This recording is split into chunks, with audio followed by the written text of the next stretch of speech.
I'm 31, male, and have been married to my amazing wife for 6 years now. We have a 3-year-old daughter and just welcomed our son a few months back. That's when everything blew up. But let me back up and explain the years of crap that led to this point. My family has never liked my wife, not even trying to hide it. From day one, they've given her the cold shoulder. Why? Because she doesn't go to their church. My parents are super religious, the kind that go to church 3 times a week and judge everyone who doesn't. My mom would always make these passive-aggressive comments like, "We're praying for you both to find your way back to the Lord." Or she'd ask my wife when she was planning to get right with God. My wife would just smile and change the subject because she's classier than I am. My parents are both retired now. Dad worked at this manufacturing plant for 40 years, and Mom was a secretary at some insurance place. They get Social Security, but it's not enough for the way they live. So, guess who's been footing the bill? Yep, yours truly.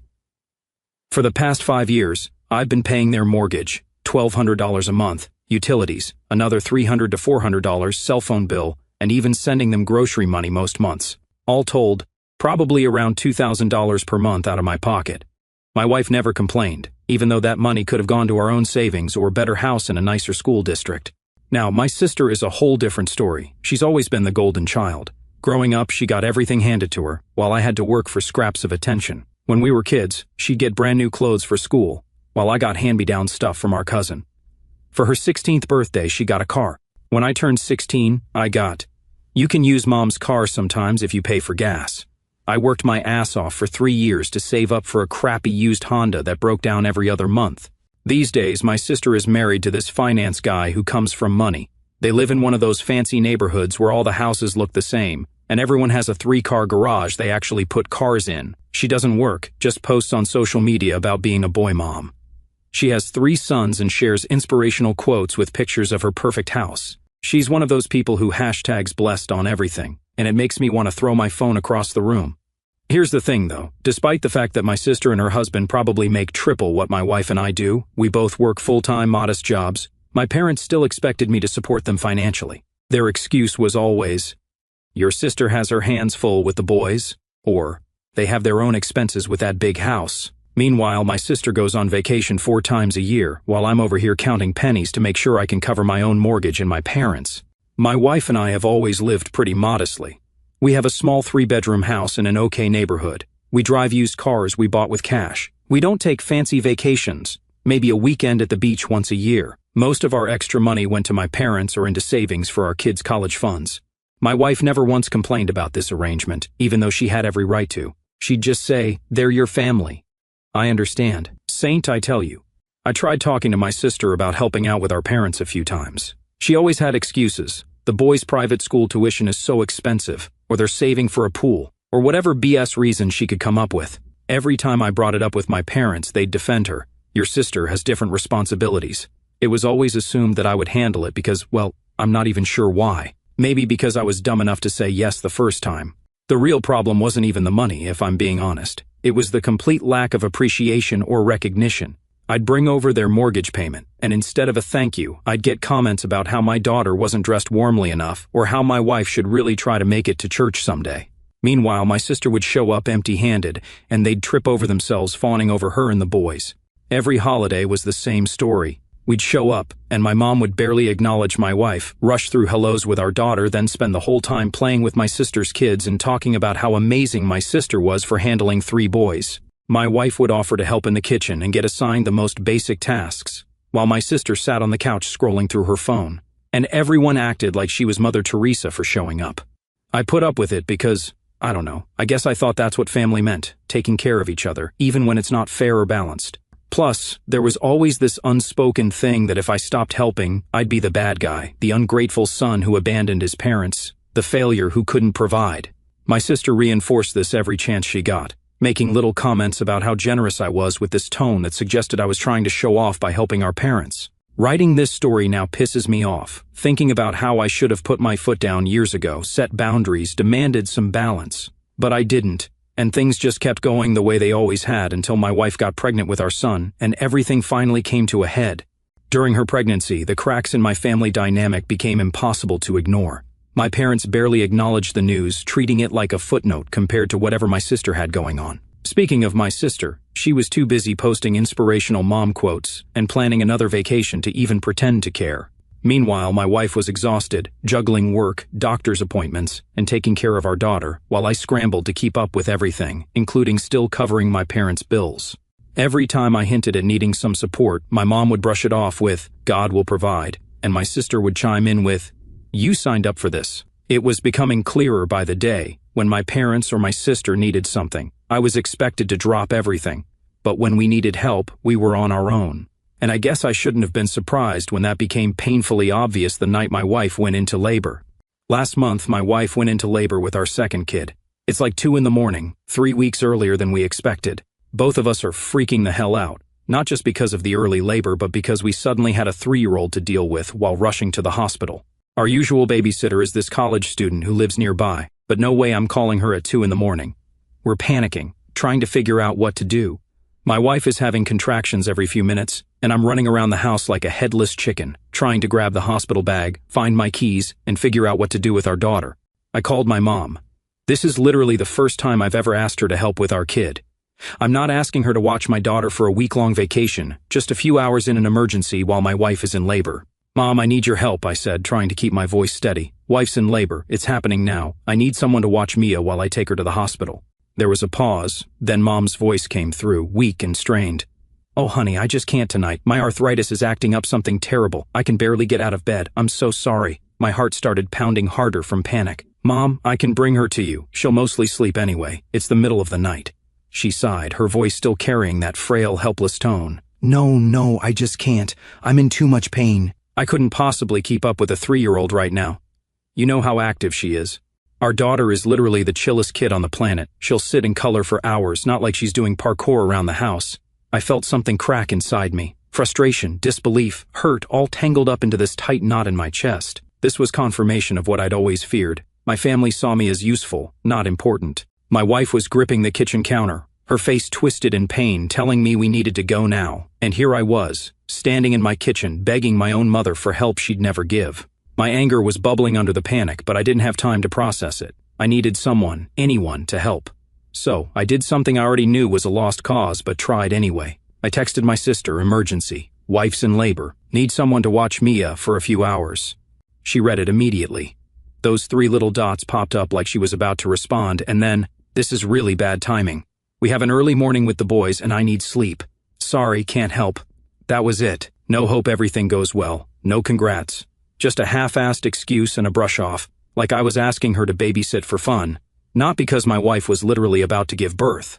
I stared at the screen, stomach churning, before shoving my phone in my pocket. Of course, the golden child had spoken. Desperation took over. I started calling friends, my hands shaking as I dialed. Most didn't answer because it's 2 a.m, but then finally my buddy Mike picked up. This dude lives 30 minutes away, has work in the morning, but doesn't hesitate. "I'm on my way," he says. No questions, no hesitation. And that's when I knew family isn't just about the people you grew up with. It's about who shows up. Mike got to our house around 2:30 in the morning. By this time, my wife's contractions were 4 minutes apart. We rushed to the hospital, barely making it in time. Our son was born at 5 in the morning, healthy but small since he was early. My wife was incredible through the whole thing, an absolute warrior. After making sure they were both stable and resting, I headed back to get our daughter from Mike's place around noon. I wanted to bring her to meet her new brother. Mike's wife had taken the day off work to help with my daughter, made her pancakes for breakfast, even braided her hair. These people are angels.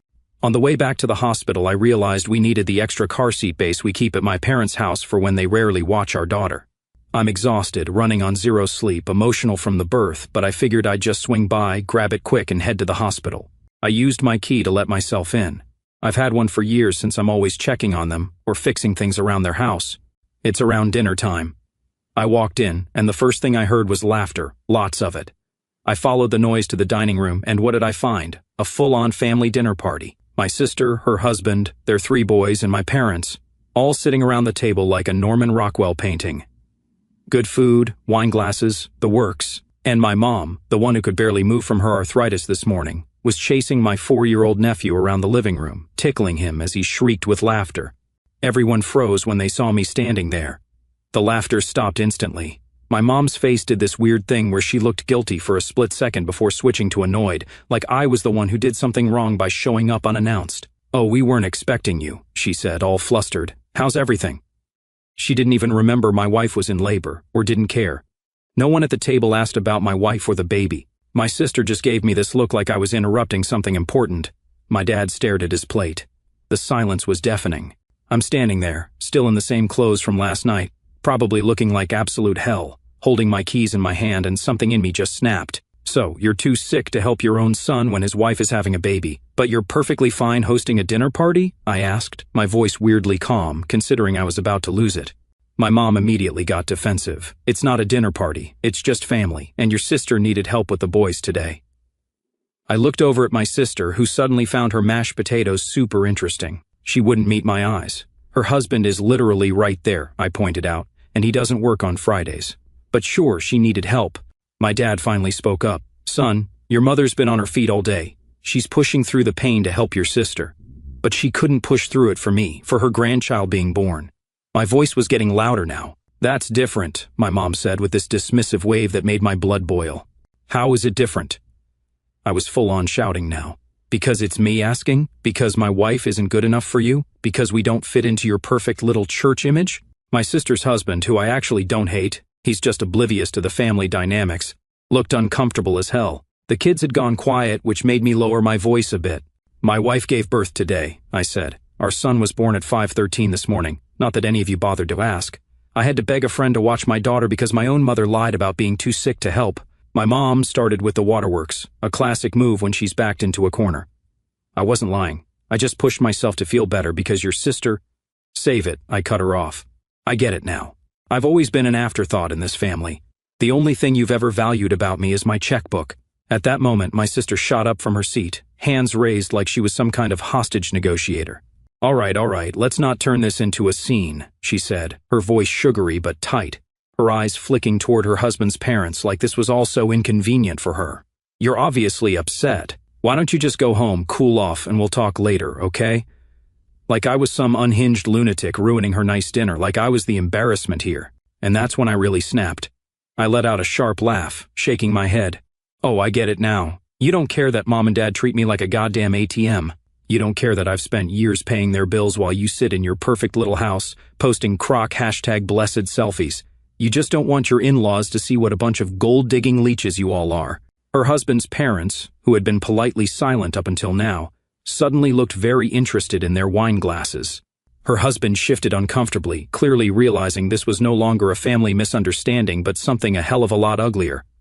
My sister's face paled, and she took a sharp step toward me, lowering her voice. Jesus, can you not do this right now? She hissed, her eyes wild, like she could still put the mask back on if I just shut up and left. But I wasn't done. No, I am doing this right now, I shot back, because I'm sick of this whole fake-ass act. Mom and dad treat you like royalty while I bankroll their entire existence, and you sit back and let it happen. You know what the worst part is? If I hadn't walked in on this little dinner party, you would have let me keep paying their bills forever while they ran around lying to my face. And now that I'm done, suddenly I'm the villain. I turned to my parents, my voice sharp. You didn't need me when I called you at 2 in the morning, but you need me now that the bank's calling. Funny how that works. Silence. Heavy. Awkward. Exactly what they deserved. My sister clenched her jaw, glancing back at her husband's parents like she could still salvage this. You're acting crazy, she muttered under her breath. I exhaled sharply, leveling them with a look. No, I just finally see things for what they are. And guess what? The ATM is officially closed. Permanently. Without another word, I walked over to the hall closet, grabbed the car seat base, and headed for the door. But just before stepping out, I paused, turning back one last time. Oh, and that mortgage payment I usually cover on the 1st of the month? Don't expect it ever again. You're on your own now. My mom gasped like I had physically struck her. You can't do that. We're your parents. I met her panicked stare, completely unfazed. Watch me. Then I walked out and didn't look back. I got in my car, hands shaking so bad I could barely put the key in the ignition. The weight of what just happened, what I just said, hit me all at once. 6 years of paying their bills, rent, utilities, everything, over, just like that. And you know what's crazy? I didn't feel guilty. I felt relieved. I drove to the hospital, picked up my wife and new son, got our daughter from Mike's house, and headed home. Our daughter was thrilled with her baby brother. My wife noticed something was up and asked what happened. I told her everything. She just listened, then hugged me tight and said, "It's about time." Then I grabbed my laptop, logged into every single account tied to my parents, and started cutting them off. Mortgage, canceled. Utilities, gone. Cell phone plan, removed. Grocery money, not a dime more. Every automatic payment I had set up for them, years of my hard-earned money funneled into their lives without so much as a thank you, was erased in a matter of minutes. With each cancellation, I felt lighter, like I was shedding the weight of an obligation that was never really mine to begin with. The next morning, I woke up to 17 missed calls and about 30 text messages. No joke. My mom, my dad, my sister, all blowing up my phone like it was the end of the world. I didn't read most of them, just scrolled through quickly to make sure there wasn't an actual emergency. Mom's texts started with guilt trips. How could you embarrass us like that in front of everyone? And after everything we've done for you. Then they moved to fake concern. We're worried about you. You're not acting like yourself. By the next day, they turned to threats. Your father is talking to his friend who's a lawyer about this. About what exactly? Me not giving them free money anymore? Good luck with that case. My sister's texts were exactly what you'd expect from her. All about how I ruined a nice family dinner and made mom cry, and how I was always so jealous of her. Not a single mention of my newborn son or my wife, who, just gave birth. I blocked all their numbers without responding. Felt good, not going to lie. Then the real circus began. My phone started ringing with numbers I didn't recognize. I answered one, and it was my aunt, mom's sister, telling me how concerned everyone was and how I needed to make things right with my parents before it's too late. I hung up and blocked her too. Then came the people from their church, people I barely know, calling to tell me how disappointed they were in my behavior. How honor thy father and mother is a commandment and all that. Block. The best one was this old lady from their church, who I've met maybe twice, calling to tell me that my mother was beside herself with worry and not sleeping because of me. I actually laughed and said, well, now she knows how it feels to be up all night with a newborn, and hung up.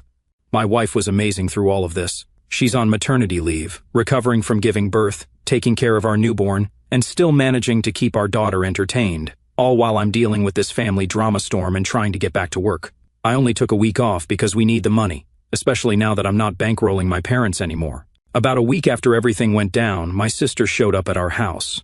Luckily, I was at work, but my wife was home with the kids. My wife said my sister rang the doorbell about 20 times, then started calling through the mail slot like some kind of psycho. My wife didn't answer. She just texted me to let me know what was happening. Our neighbor came over and asked my sister if she needed to call the police. According to my neighbor, my sister turned white as a sheet and took off. Haven't seen her since. But the financial fallout hit them faster than I expected. About 3 weeks after I stopped paying their bills, my dad called from a new number I hadn't blocked yet. The electric company is threatening to shut off our power, he said. No hello or anything. And the mortgage company called about being late. That sounds like a problem you need to solve, I replied. Son, we're your parents. You can't just leave us high and dry like this. What are we supposed to do? Well, Dad, you could get a part-time job. Mom could babysit for money instead of for free just for my sister. You could sell that boat you never use. You could downsize to a smaller place. You have options. At our age, who's going to hire us? Walmart hires greeters. Home Depot has plenty of retired folks working there. Or you could ask your golden child for help for once. There was a long pause. Your sister has her own expenses. So do I, Dad. Like a new baby, for instance. You can try asking her husband since y'all been having dinner and playing family. This isn't like you, son. Your mother thinks you're having some kind of breakdown. I had to laugh at that. The breakdown was letting you guys take advantage of me for years. Tell Mom I said hi. Then I hung up and blocked that number too. The most pathetic attempt came about a month after the initial blow-up. My dad sent me an email since he couldn't call, with the subject line health emergency. My heart actually dropped for a second. Despite everything, they're still my parents. I opened it to find a long explanation about how my mom's blood pressure was dangerously high because of the stress I was causing, and how the doctor said she might have a stroke if things continued this way. The email ended with, "We just thought you should know what you're doing to your mother's health. I'm not a doctor, but I'm pretty sure high blood pressure doesn't work that way. And even if it did, it's not my responsibility to maintain my mom's health by giving them thousands of dollars a month." I didn't respond to the email, but I did forward it to my sister with a short message, "Your turn." She never replied. Meanwhile, my actual family, my wife and kids, were doing great. Our son started sleeping for 3 to 4 hour stretches, which felt like winning the lottery after those first few weeks of hourly wake-ups. My wife's parents came to visit for a week to help out, and it was actually pleasant. They cooked, helped with the kids, and didn't once make passive-aggressive comments or ask for money.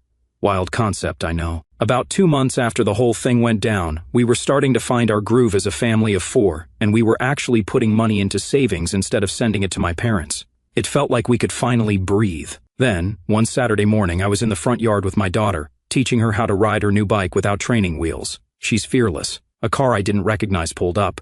At first, I thought it was just someone turning around in our driveway. Out stepped my parents, looking like they'd aged 10 years since I last saw them.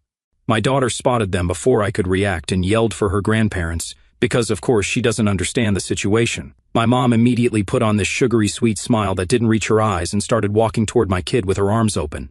I moved between them faster than I thought possible. I kept my voice level because my daughter was right there and asked them what they were doing at our house. My mom acted like it was the most obvious thing in the world. They came to see their grandchildren, especially the new baby they hadn't met yet.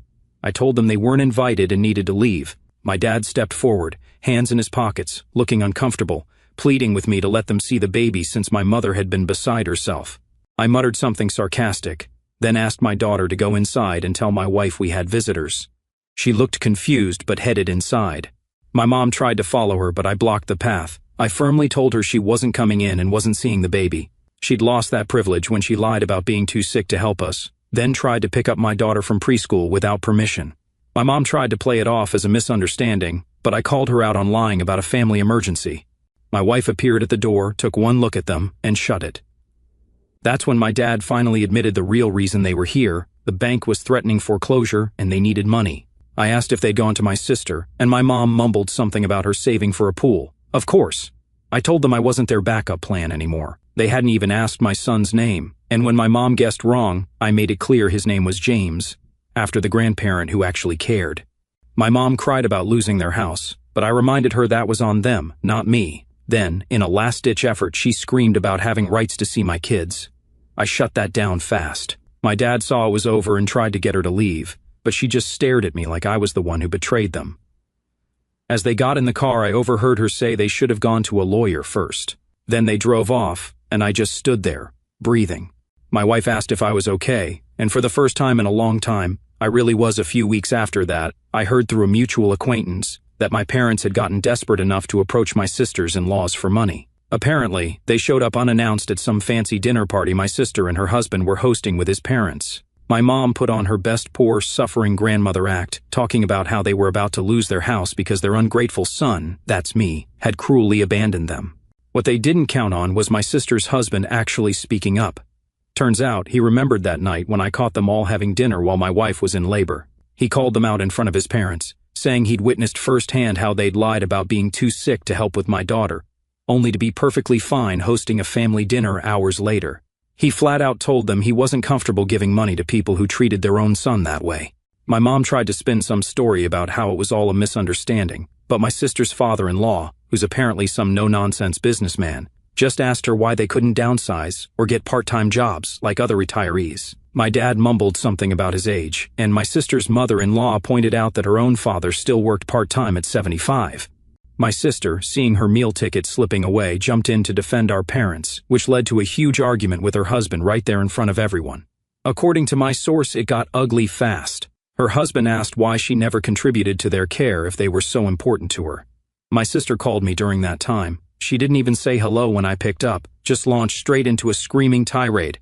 "You ruined everything," she yelled so loud I had to hold the phone away from my ear. When I asked what she was talking about, she went ballistic, saying I'd poisoned her in-laws against our parents on purpose to get back at her, that I was jealous of her life and wanted to destroy her marriage. According to her, I'd been playing the martyr for years by insisting on handling our parents' finances just to make her look bad, and now I'd deliberately sabotaged her relationship with her husband's family by making her look like some heartless person who wouldn't help her own parents. She actually said, "My marriage is falling apart and it's all your fault," before hanging up on me. I just sat there, staring at my phone, thinking how insane it was that even now she couldn't see her own part in any of this. The night ended with my sister and her husband leaving separately, and my parents being awkwardly driven home by one of the dinner guests. The next day, my sister apparently called my parents and blamed them for embarrassing her in front of her in-laws. My mom fired back that my sister was ungrateful after all they'd done for her. The golden child shine was definitely wearing off. Within a week, the gossip mill had it that my sister and her husband were in marriage counseling. My parents had to sell their house and move into a tiny apartment, and my dad got a job as a greeter at a big box store. My sister refused to let them move in, despite having 4 empty bedrooms in that massive house. The final straw came when my mom suggested my sister sell some of her designer handbags to help with their bills. According to my cousin, my sister actually screamed that this was all my fault for ruining everyone's lives. Funny how quickly the golden child status evaporates when money's involved, and the backup plan, me, is no longer available. And yeah, it's been 6 months now. Our son is crawling, getting into everything. Our daughter started kindergarten and loves it. We moved into a house in a better school district. Nothing fancy, just a decent 4-bedroom with a good yard. The mortgage is actually less than what we were paying for our old place plus my parents' bills, which is pretty damn ironic. Last week, we took the kids to the park. As I pushed my daughter on the swing, my wife sitting nearby with the baby, I realized something. I'm happy, genuinely happy, without the constant drain of my toxic family's demands and expectations. I can focus on what really matters: my wife, my kids, our future together. Sometimes standing up for yourself means walking away from people who've known you your whole life. And sometimes that's exactly what you need to do to start really living. My daughter squealed with delight as the swing went higher. My son gurgled happily in my wife's arms. This, right here, is what family should feel like. Not obligation or guilt or constant demands, just love.